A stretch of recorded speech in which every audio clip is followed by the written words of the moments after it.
Hello friends, welcome to Vel Rojan crime diaries. யூஎஸ்ல இருக்க Texas ஸ்டேட்ல டெக்சாஸ் சிட்டியில் 1999 வருஷம் டிசம்பர் மாதம் கிறிஸ்மஸுக்கு ஒரு 4 நாளைக்கு முன்னாடி ஸ்டீவி கிரீன்கிற 19 வயசு பெண்மணி ஒரு டிபார்ட்மெண்டல் ஸ்டோரில் வேலை பார்த்துட்டு இருக்காங்க. இவங்க காலேஜ் படிச்சுட்டே பார்ட் டைமாக வேலை பார்த்துட்டு இருக்காங்க. ஸோ ஒரு நாள் ஒர்க்கு முடியும் போது அவங்க ஃப்ரெண்டு என்ன கமிட்மெண்ட் கொடுத்துருந்தாங்கன்னா, நான் ஒன்று அந்த சூப்பர் மார்க்கெட்டோட வாசல்லே வந்து பிக்கப் பண்ணிக்கிறேங்கிற மாதிரி சொல்லியிருந்தாங்க. நைட்டு 9 மணி ஆகுது. இவங்களும் வெயிட் பண்ணி பார்க்குறாங்க. அவங்க ஃப்ரெண்டு வரல. ஒரு ஸ்டேஜில் இனிமேல் தன்னோட ஃப்ரெண்டு வரமாட்டாங்க, நம்மளே வீட்டுக்கு போகலாங்கிற மாதிரி முடிவு பண்ணுறாங்க. அந்த டிபார்ட்மெண்டல் ஸ்டோர்லேருந்து இந்த ஸ்டீவி கிரீனோட பெண்ணோட வீட்டுக்கு போகிறதுக்கு கிட்டத்தட்ட 1 மைல் டிஸ்டன்ஸ் இருக்கு. இப்போ அவங்களுக்கு 2 சாய்ஸ் இருக்கு. ஒன்று டாக்ஸியில் போகிறது, இன்னொன்று நடந்து போகிறது. இவங்க ஏற்கனவே படிச்சுட்டே பார்ட் டைமாக வேலை பார்க்கறதுனால இவங்க சம்பாதிக்கிற ஒவ்வொரு டாலருமே இவங்களுக்கு ரொம்ப வேல்யூபிளான மணி. அப்போ என்ன ஃபீல் பண்ணுறாங்க, தன்னோட வீடு பக்கத்தில் தானே இருக்கு, 1 மைல் டிஸ்டன்ஸ் தானே, நடந்து போனால் ஒரு ½ அன் ஹவரில் போயிடலாம், இதுக்காக $10 வேஸ்ட் பண்ணணுங்கிற மாதிரி அந்த டிபார்ட்மெண்டல் ஸ்டோர்லேருந்து நடந்து போக ஆரம்பிக்கிறாங்க. பட் நடந்து போகலாங்கிற மாதிரி இவங்க எடுத்த முடிவு அடுத்த கொஞ்ச நேரத்துக்குள்ள அவங்க வாழ்க்கையில எவ்வளவு ஒரு மிகப்பெரிய மாற்றத்தை உண்டு பண்ண போகுது அப்படிங்கிறது தெரியாம இவங்களும் நடந்து போக ஆரம்பிக்கிறாங்க.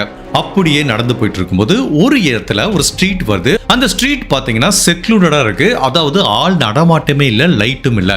அப்படிப்பட்ட அந்த ஸ்ட்ரீட்ல இவங்க நடந்து போயிட்டு இருக்கும்போது திடீர்னு முகமூடி அணிஞ்ச ஒரு நபர் இவங்க பின்புறமா வந்து இவங்க கிட்ட கத்தியை காமிச்சு மிரட்டுறான்.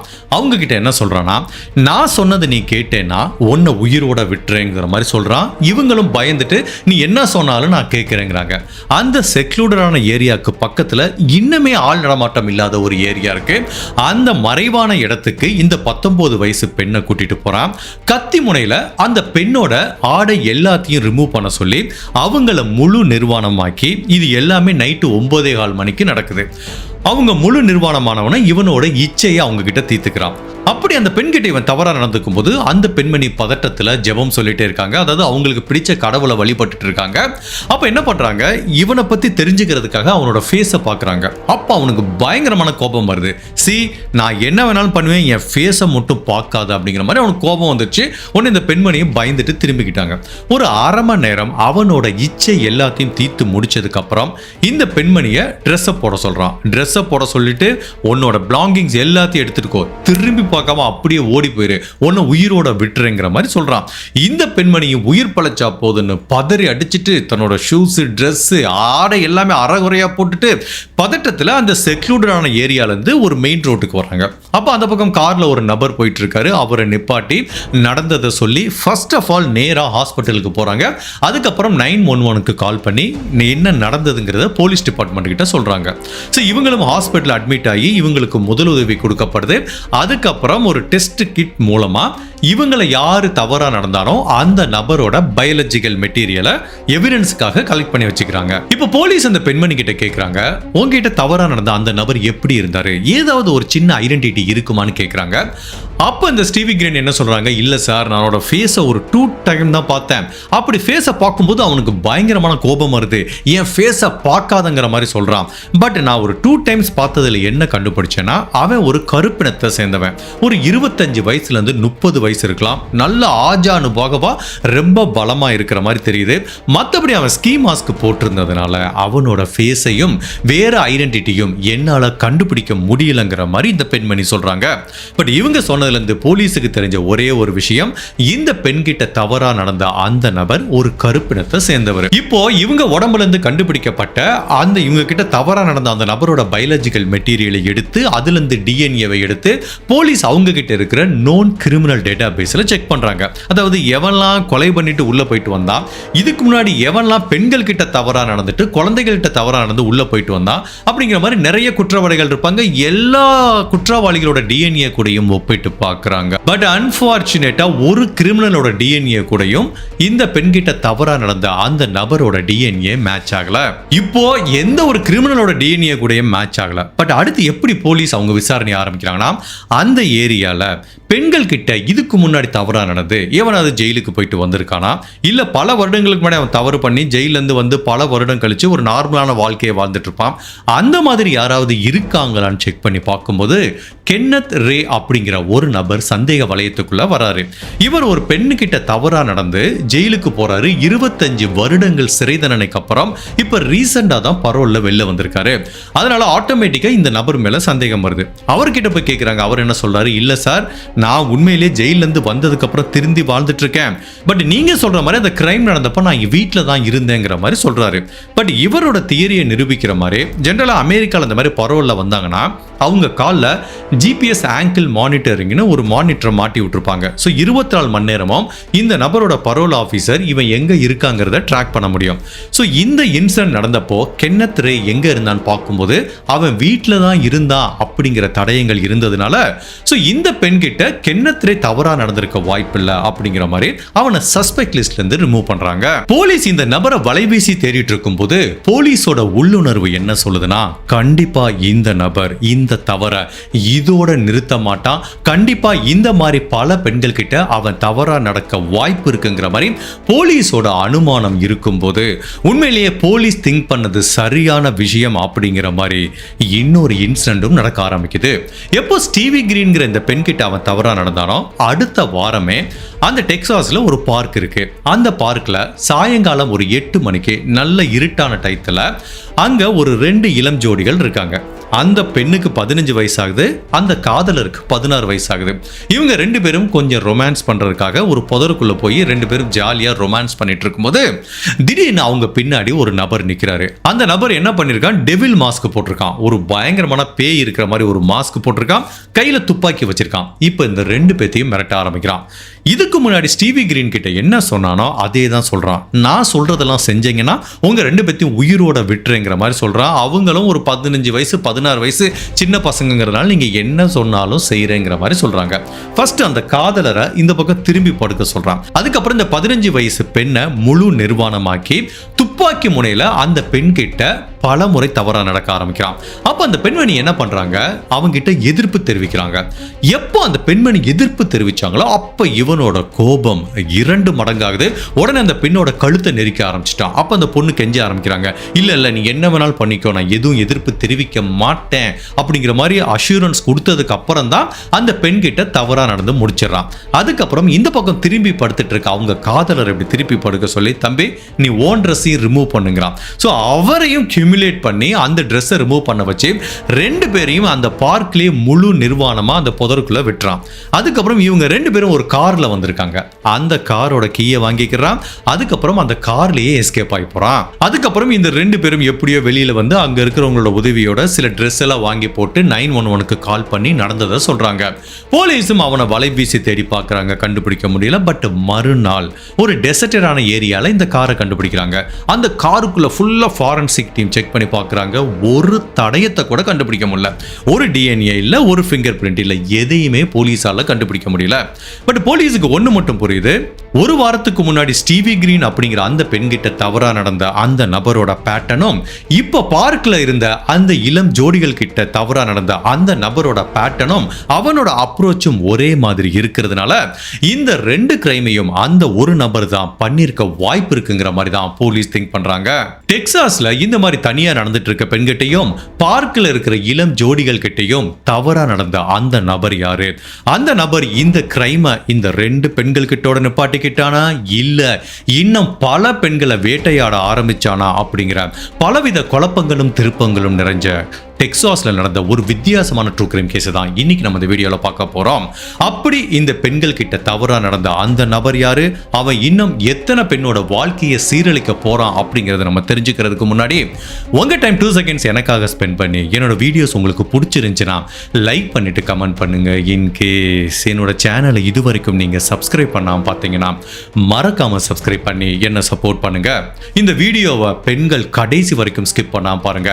இந்த வீடியோல இருந்து பெண்கள் பாதுகாப்பு சம்பந்தமா இன்கேஸ் நீங்க ஒரு காலேஜுக்கு போயிட்டு தனியா வந்தாலோ இல்ல ஆபீஸுக்கு போயிட்டு தனியா வந்தாலோ சில விஷயங்கள் நீங்க பாதுகாப்பு முறைக்காக கத்துக்க வேண்டியதை இந்த வீடியோவை ஒரு அடிப்படை ஆதாரமா வச்சு நம்ம தெரிஞ்சுக்க போறோம். சோ கடைசி வரைக்கும் ஸ்கிப் பண்ணாம பாருங்க.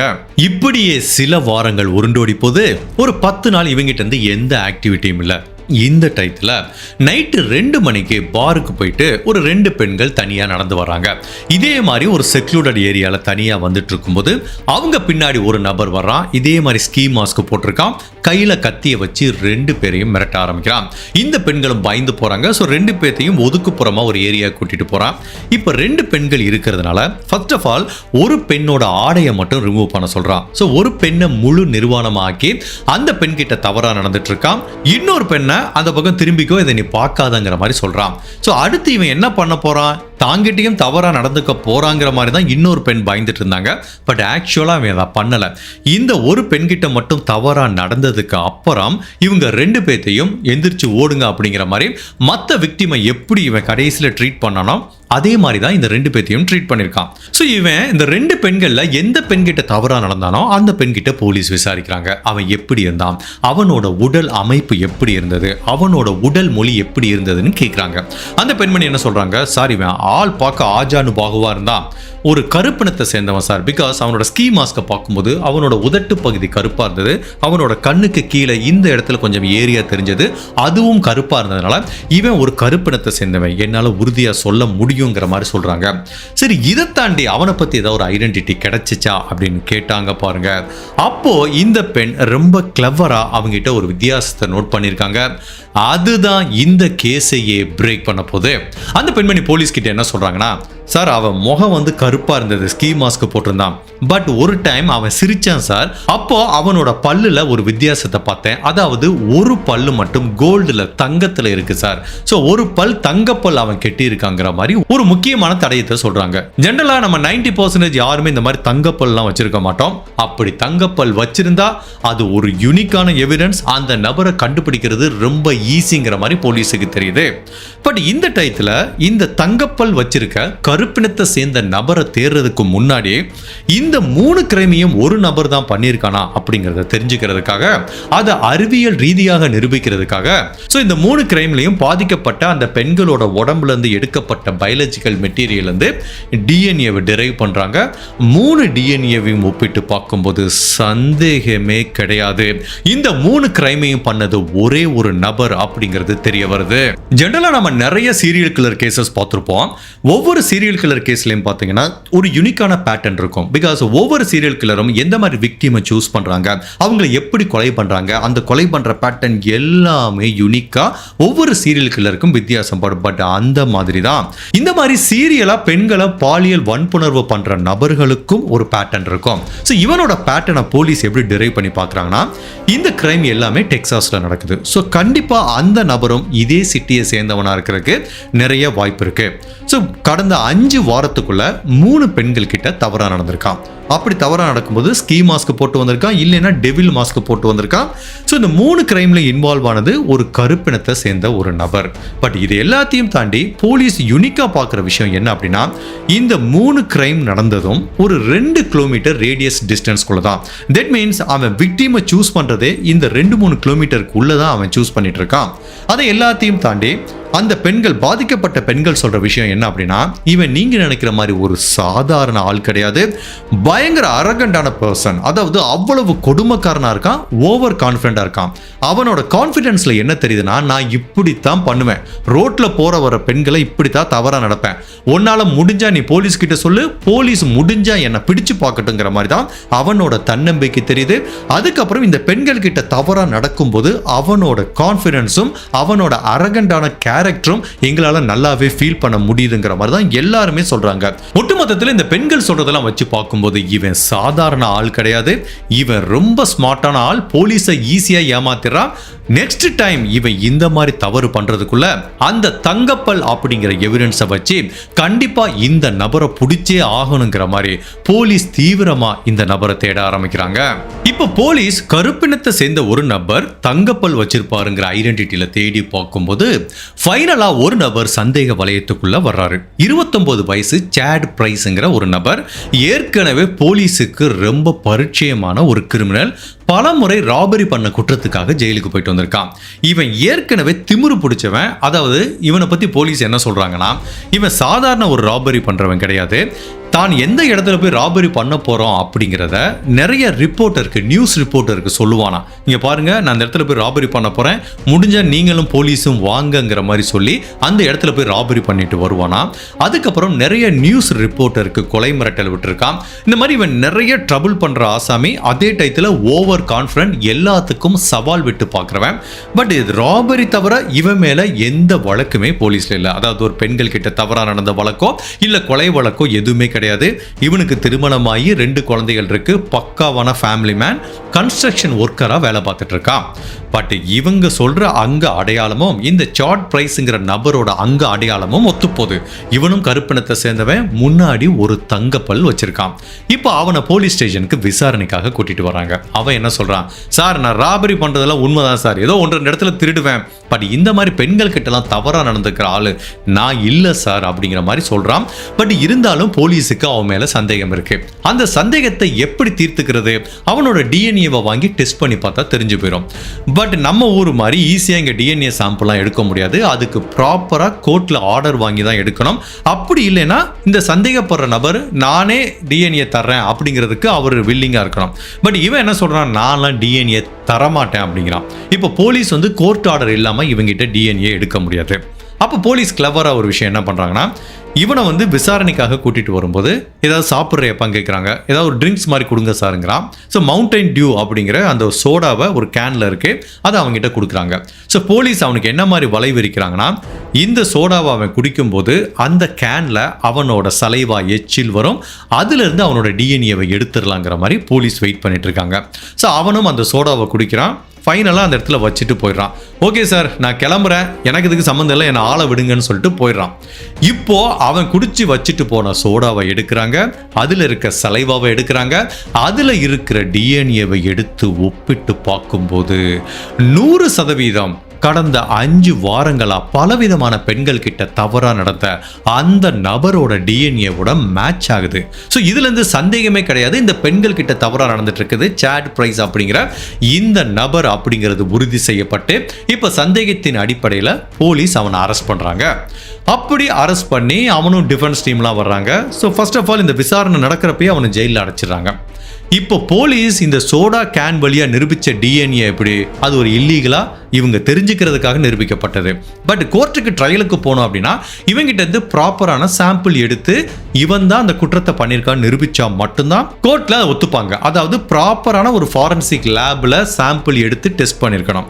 ஸோ அதனால இவன் ஜெயிலில் தானே இருக்கான், நம்ம போய் சாம்பிள் எடுத்துட்டு வரலான்னு சொல்லி இவங்க டெக்னீஷியன் அனுப்பி வைக்கிறாங்க. ஃபாரன்சிக் டெக்னீஷியனும் போறாரு, எப்படி நம்மளுக்கு சாம்பிள் வந்துடும், டெஸ்ட் பண்ணி பார்த்துடலாம், இவனுக்கு தண்டனை வாங்கி தரலான்னு போலீஸ் அவ்வளவு ஹாப்பியா வெயிட் பண்ணிட்டு இருக்கும் போதுதான் இந்த வழக்குல யாருமே எதிர்பார்க்காத ஒரு மிகப்பெரிய திருப்பம் நிகழுது. அதாவது ஜெயில போயிட்டு இந்த சாட் பிரைஸ் கிட்ட சாம்பிள், பிளட் சாம்பிள் எடுத்துட்டு போய் லேப்ல டெஸ்ட் பண்ணி பார்த்தா அது இந்த பலவிதமான பெண்கள் கிட்ட தவறா நடந்த அந்த நபரோட டிஎன்ஏ கூட மேட்ச் ஆகலைங்கிற மாதிரி ரிப்போர்ட் வருது. இதை கேட்டு போலீஸே மிரண்டு போயிட்டாங்க, என்ன பண்றதுன்னே தெரியல.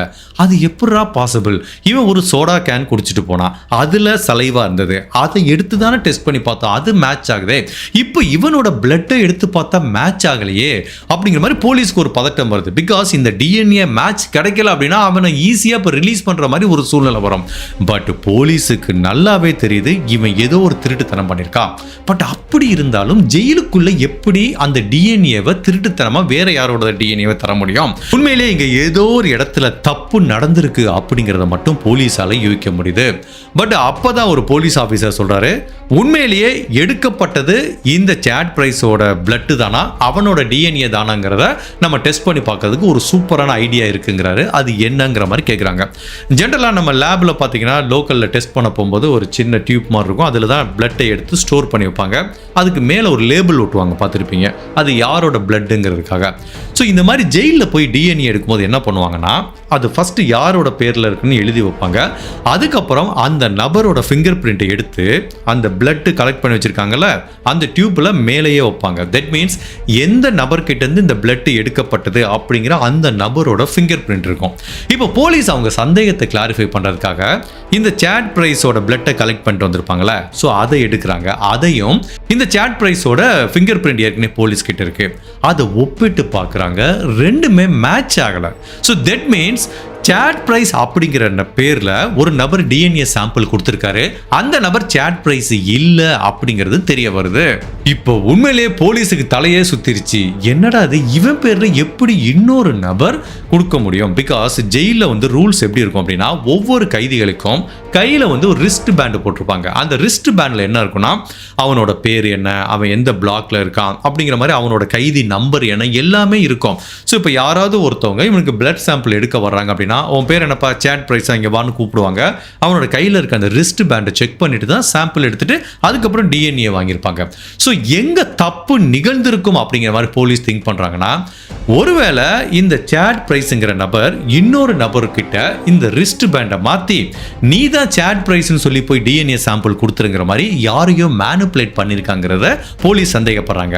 பட் யாரை மேனிப்புலேட் பண்ணியிருக்காங்கிறத ஈஸியாக கண்டுபிடிக்க முடியும். பிகாஸ் சேட் பிரைஸ்ங்கிற பேர்ல எவன் பிளட் கொடுத்தானோ அவனோட ஃபிங்கர் பிரிண்ட் இருக்கு. இப்போ அதை எடுத்து போலீஸ் அவங்க கிரிமினல் டேட்டா பேஸ்ல செக் பண்ணி பார்த்தா அது டெரிக் அப்படிங்கிற ஒரு நபரோட மேட்ச் ஆகுது. அந்த டெரிக்கும் இதே செல்ல தான் இருக்கான், இங்க இருக்கிற ஒரு கைதி தான். இப்போ அவனை கூப்பிட்டு விசாரிக்கிறாங்க, இவனையும் கூப்பிடுறாங்க. அப்போ அந்த டெரிக் சொல்லிடுறான், சார் நான் உண்மை எல்லாத்தையும் ஒத்துக்கிறேன் சார், நாங்கள் 2 பேரும் ஜெயிலில் மீட் பண்ணோம். அப்போ ஒரு நாள் அவன் என்கிட்ட சொன்னா, இந்த மாதிரி பிளட் சாம்பிள் எடுக்க வருவாங்க, அப்போ நம்ம 2 பேரும் ரிஸ்ட் பேண்டை மாத்திப்போம், நீ தான் சேட் பிரைஸ்ன்னு சொல்லி போய் பிளட் சாம்பிள் கொடுத்துருங்கிற மாதிரி என்ன ஏற்கனவே சொல்லியிருந்தான், வெளியில வந்தா கொஞ்சம் பணம் தர்றேங்கிற மாதிரி அவன் சொன்னான் சார், அதுக்காண்டி தான் ஒரு ஃபேவர் பண்ணேன் சார்ங்கிற மாதிரி சொல்லியிருக்கான். பட் லக்கீலி என்ன நடந்திருக்குன்னா, இவங்க என்னதான் ரிஸ்ட் பேண்டை மாத்தி நான் தான் சேட் பிரைஸ்னு அவன் டிஎன்ஏ சாம்பிள் கொடுத்தா கூட அந்த ஃபிங்கர் பிரிண்ட் தான் இந்த விஷயத்தை கண்டுபிடிக்கிறதுக்கு உதவியா இருக்கு. இப்போ இவங்க ஏதோ கோல்மால் பண்ணிருக்காங்கன்னு தெரிஞ்சு போச்சு. இப்போ டைரக்டா அந்த சேட் பிரைஸை திரும்ப கூப்பிடுறாங்க. அவங்கிட்ட இந்த திரும்ப பிளட் சாம்பிள் எடுத்து செகண்ட் டைம் செக் பண்ணி பார்க்கும்போது இந்த டைம் 100% மேட்ச் கிடைக்குது. ஸோ சந்தேகமே கிடையாது, இது வரைக்கும் டெக்சாஸ்ல பல பெண்கள் கிட்ட நைட்டு தனியா போகும்போது தவறா நடந்தது இந்த சேட் பிரைஸ் அப்படிங்கிறது 100% உறுதி செய்யப்படுது. ஃபைனலா இந்த சேட் பிரைஸ் அப்படிங்கிற நபரோட வழக்கு அமெரிக்க நீதிமன்றத்தில் போது இவன் மேல பல வழக்குகள் பதிவு செய்யப்படுது. அதாவது பல பெண்கள் கிட்ட தவறா நடந்தது, இந்த மாதிரி டிஎன்ஏவை கண்டாமினேட் பண்றதுக்காக நிறைய தில்லுமுள்ளு பண்ணது, நிறைய பெண்களை மிரட்டினதுன்னு பல வழக்குகள் பதிவு செய்யப்பட்டு கரெக்டான டிஎன்ஏ எவிடன்ஸோட எடுத்துட்டு போறாங்க. ஃபைனலா இவன் தான் குற்றவாளிங்கிற மாதிரி உறுதி செய்யப்பட்டு 2001 அமெரிக்க நீதிமன்றத்தில் சேட் பிரைஸ்ங்கிற இந்த நபருக்கு ஆயுள் தண்டனை கொடுக்குறாங்க, பரோல வெளிவர முடியாத மாதிரி. அதுக்கப்புறம் இந்த எக்ஸ்ட்ரா நிறைய பிட்டு வேலை பார்த்தால, டிஎன்ஏ மாத்தினது, எல்லாத்தையும் மிரட்டினது அப்படிங்கிற மாதிரி நிறைய வேலை பார்த்ததுனால அதுக்கு எக்ஸ்ட்ரா 66 வருடங்கள் சிறை தண்டனை கொடுக்குறாங்க. அதுக்கப்புறம் இந்த ரிஸ்ட் பேண்டை மாத்தி டிஎன்ஏ மாத்தி கொடுத்தான்ல டெரிக் அப்படிங்கிற ஒரு நபர், அவனுக்கு எக்ஸ்ட்ரா ஒரு 5 வருஷம் தண்டனை கொடுக்குறாங்க. தம்பி, இந்த ரிஸ்ட் பேண்டை மாத்தினதுனால நீங்க ஒரு 5 வருஷம் எக்ஸ்ட்ரா ஜெயில இருந்துட்டு போங்கிற மாதிரி சொல்றாங்க. ஸோ இந்த ரிஸ்ட் பேண்டை மாத்தி இவங்க பண்ண தில்லுமுள்ளு உண்மையிலே ஜெயில் அதிகாரிகளே பயங்கரமான அதிர்ச்சிக்குள்ளாக்குச்சு. அதுக்கப்புறம் இந்த மாதிரி பிரிசன்ல ஏதாவது ஒரு சாம்பிள் எடுக்க வர்றாங்க அப்படின்னா சட்டத்திட்டத்தை மாத்திட்டாங்க. ஏதாவது ஒரு நபர் டிஎன்ஏ சாம்பிள் இந்த மாதிரி ஃபிங்கர் பிரிண்ட் எடுக்க வந்தா கூட அவனோட போட்டோ வச்சுக்கிறாங்க. போட்டோ வச்சு கரெக்டா மேட்ச் ஆனா மட்டும்தான் சாம்பிள் எடுக்கணுங்கிற மாதிரி இந்த மாதிரி சிறையில சட்டத்திட்டத்தையே மாத்தினாங்க. இந்த கேஸை பத்தி நான் என்ன ஃபீல் பண்றேன்னா, உண்மையிலேயே ஒரு டிடெக்டிவா இருக்கிறதோ போலீஸா இருக்கிறதோ அவ்வளவு சாதாரண விஷயம் கிடையாது. கிரிமினல்ஸ் பாருங்களேன் எவ்வளவு கிளவரா திங்க் பண்றானுங்க, அதுவும் எவ்வளவு அரகண்டா இருக்காங்க. இந்த மாதிரி நபர்களை அவங்களுக்கு ஒரு படி மேல போய் தான் போலீஸ் ட்ரீட் பண்ண வேண்டியது இருக்கு. ஒன்னு பிசிக்கலாவும் ஸ்ட்ராங்காவும் அவங்கள விட ஸ்ட்ராங்கா இருக்க வேண்டியது இருக்கு. அவன் கிரிமினல் மூளையோட திங்க் பண்ணா அவனுக்கு மேல ஒரு ஸ்டெப் போனாதான் இந்த மாதிரி நபர்களை சமாளிக்க முடியும். ஜஸ்ட் திங்க் பண்ணி பாருங்க, இந்த ரிஸ்ட் பேண்டை மாத்தி அவன் கேஷுவலா பிளட் சாம்பிள் எடுத்துட்டு போயிருந்தான்னு வச்சுக்கோங்களேன், இன்கேஸ் அந்த ஃபிங்கர் பிரிண்ட் மட்டும் இல்லைன்னு வச்சுக்கோங்களேன், இப்போ என்ன இருக்கும், இந்த சேட் பிரைஸ் குற்றவாளி இல்லைங்கிற மாதிரி நிரூபிச்சு அவனை நல்லா ரிலீஸ் பண்ணியிருப்பாங்க. பட் அட்லீஸ்ட் அந்த ஃபிங்கர் பிரிண்ட் எடுத்ததுனால தான் இவனுங்க என்ன மாதிரி கோல்மால் பண்ணாங்க அப்படிங்கிறது போலீஸால் கண்டுபிடிக்க முடிஞ்சுச்சு. பட் உண்மையிலேயே இந்த ஒரு கிரைமை இன்வெஸ்டிகேட் பண்ற போலீஸும் டிடெக்டிவும் இந்த மாதிரி கிரிமினலை ஹேண்டில் பண்ற ஜெயில் அதிகாரிகளும் அவங்க பார்க்குற வேலை வந்து அவ்வளவு டஃப்பான வேலை, ஃபிசிக்கலாகவும் சரி மென்டலாகவும் சரி. அதுக்கப்புறம் இந்த கேஸை பற்றி நான் ரொம்ப டீட்டெயிலாக படிக்கும்போது ஒவ்வொரு கிரைமுக்கு ஒரு மோட்டிவ் இருக்கும். இப்போ ஒருத்தர் கொலை பண்ணுறானா ஒரு மோட்டிவ் இருக்கும். இல்லை நம்ம நேற்று கேஸில் பார்த்தோமே ஒரு கேரளா கேஸு, அவ்வளோ ஹஸ்பண்ட் நல்லா இருக்கான், அவனை விட்டுட்டு அவனை கொலை பண்ணிட்டு அவன் காதலனோட போகிறதுக்கு வந்து அதுக்கு ஒரு மோட்டிவ் இருக்கும். அதுக்கு லஸ்ட் கிடையாது, அது ஒரு டிஃப்ரெண்டான லவ் அந்த மாதிரி. ஸோ இந்த மாதிரி ஒவ்வொரு கிரைமுக்கும் ஒரு மோட்டிவ் இருக்கும்போது பெண்கள் கிட்ட தவறாக நடந்துக்கிறதுக்கும் கண்டிப்பாக ஒரு மோட்டிவ் இருக்கும். பட் சைக்காலஜிக்கல் ஃபேக்டரில் அது என்ன சொல்கிறாங்கன்னா, அதுக்கு பின்னாடி லஸ்ட் மட்டும் கிடையாது, அந்த பெண் மேலே இருக்க காமம் மட்டும் கிடையாது, அந்த இடத்துல அவனோட உடல் இச்சையை தீர்த்துக்கணும் அப்படிங்கிறது மட்டும் அவனோட நோக்கம் கிடையாது. பிகாஸ் அதுக்கு 1000 வழி இருக்கு. பாலியல் தொழில் பண்ணுற பெண்கள் கிட்ட கொஞ்சம் காசை கொடுத்து அவன் இவ்வளோ ரிஸ்கே இல்லாமல் போயிட்டு வந்துருக்கலாமே. எதுக்காக ஒரு பெண்ணை இப்படி போய் கத்தி முனையில், உண்மையிலேயே கத்தி முனையிலையோ துப்பாக்கி முனையிலையோ ஒரு பெண்ணோட விருப்பம் இல்லாமல் அவன் எவ்வளவு சுகத்தை அந்த பெண் கிட்ட இருந்து அனுபவிச்சிட முடியும்? அது ஃபேக்டர் கிடையாது, இந்த லஸ்ட்டுங்கிறது கிடையாது. பட் இந்த மாதிரி சீரியலா பெண்கள் கிட்ட தவறா நடக்கிறவங்க காரணம் என்ன அப்படின்னா, அவங்க தன்னோட பவரையும் கண்ட்ரோலையும் காட்டிக்கிறது. அதுவும் இந்த கேஸ்ல பாத்தீங்கன்னா, இந்த பெண்கள் கிட்ட தவறா நடக்கும்போது அந்த பெண்கள் கிட்ட அவன் சொல்ற வார்த்தை, ஏன் ஃபேஸை பார்க்காத, என்னோட முகத்தை பார்க்காதங்கிறவர் திரும்ப திரும்ப சொல்றான் பாத்தீங்களா. அதே மாதிரி அந்த பெண்கள் கிட்ட அவனோட நடந்த பிஹேவியர் எல்லாத்தையும் வச்சு பார்க்கும்போது, இந்த பாரு உன்னை விட நான் சுப்பீரியர், இப்போ பாரு நடு ரோட்டில் வந்த உன்னை நான் என்ன வேணாலும் பண்ண முடியுது, உன்னால் என்ன பண்ண முடியும், இவ்வளோ பேரை பண்ணிட்டு இருக்கேன், போலீஸ் என்னை நெருங்க முடிஞ்சதா அப்படிங்கிற ஒரு அரகண்டான கேரக்டரும் அவனோட பவரை காட்டுறதுக்கும் அவனோட கண்ட்ரோலை காட்டுறதுக்கும் இந்த மாதிரி பண்ணுறாங்க. பட் இந்த மாதிரி பிஹேவியர் வந்து சாதாரணமாக எல்லாத்துக்குமே இருக்காது. இவங்க ஒரு சாடிஸ்டான பர்சன் ஆக்சுவலி. அதாவது அடுத்தவங்களை காயப்படுத்தி பார்க்கறதுல சந்தோஷம். சில பேரை கொலை பண்ணும்போது சித்திரவதை பண்ணி பண்ணுறதுல ஒரு சந்தோஷம், அடுத்தவன் அழுகிறத பார்க்கும்போது ஒரு சந்தோஷம். பட் இந்த மாதிரி பெண்களை கூட்டிட்டு வந்து அவங்க விருப்பம் இல்லாம இவங்களோட சுப்பீரியர் பவரை காமிச்சு அந்த பெண் கூட உடல் ரீதியான தொடர்புல இருக்கும்போது அங்க தன்னோட கெத்தை காமிக்கிற மாதிரி ஒரு சாடிஸ்டான பர்சன் தான் இந்த மாதிரி தொடர்ந்து பெண்கள் கிட்ட பாலியல் வன்புணர்வு பண்றாங்க. பட் சில டைம் பாத்தீங்கன்னா சில பேர் எடுத்துக்கோங்களேன், ஏதோ ஒரு சந்தர்ப்ப சூழ்நிலையில ஏதோ ஒரு பொண்ணு கிட்ட நடந்துப்பான், அதுக்கப்புறம் யாரையுமே தொட்டிருக்க மாட்டான். ஸோ ஒரே ஒரு பெண் கிட்ட மட்டும்தான் அந்த சந்தர்ப்ப சூழ்நிலையில தவறு பண்ணியிருப்பான். இவங்க அந்த மாதிரி ஆளுக வேற. பட் தொடர்ந்து சீரியல் கில்லர் மாதிரி ஒரு பொண்ணு ரோட்ல போகும்போது கத்தியை காட்டி மிரட்டுறது, பார்க்ல இருக்கவங்க போய் தவறா நடந்துக்கிறது, இதுக்கு பின்னாடி இருக்க ஃபேக்டர் வந்து லஸ்ட் மட்டும் கிடையாது, அவங்களோட பவரையும் கண்ட்ரோலையும் அவங்களோட சாடிஸ்டிக்கான பிளஷரையும் காட்டுறதுக்காண்டி தான் இந்த மாதிரிலாம் கிரைம் பண்றாங்க. மேலும் இதுல இருந்து அவங்களுக்கு என்ன கிடைக்குதுன்னா, ஒரு த்ரில் கிடைக்கும், ஒரு இன்ட்ரெஸ்ட் கிடைக்கும். சார் ஒரு பொண்ணை பாரு, அந்த பொண்ணு விருப்பம் இல்லாம நான் என்ன வேணாலும் பண்ண முடியல, அந்த மாதிரி ஒரு த்ரில்லை வந்து என்ஜாய் பண்றாங்க. ஸோ ஒட்டுமொத்தத்தில் இந்த மாதிரி ஒரு சாடிஸ்டான பர்சன் தான் இந்த மாதிரி தொடர்ந்து பெண்கள் கிட்ட தவறா நடந்துட்டு இருக்காங்க. இந்த மாதிரி பீப்புள் இருக்க தான் செய்வாங்க. அது எல்லா ஊர்லயும் இருப்பாங்க, அமெரிக்கால இருப்பாங்க, லண்டன்ல இருப்பாங்க, நம்ம இந்தியாவிலே இருப்பாங்க, சென்னையில இருப்பாங்க, எல்லா ஊர்லயும் இருப்பாங்க. பட் நம்ம என்ன பண்றது, அந்த மாதிரி நபர்கள்ட்ட இருந்து நம்மளை எப்படி காப்பாத்திக்கிறது அப்படிங்கிறத பத்தி ஒரு 4-5 விஷயம் நான் படிச்சு பார்த்தேன். இது நம்ம நிறைய கேஸ்ல நான் சொல்லியிருக்கேன். இன்கேஸ் உங்களுக்கு போரிங்கா இல்லாமல் இருந்துச்சுன்னா அதை பற்றி நம்ம டிஸ்கஸ் பண்ணலாம்.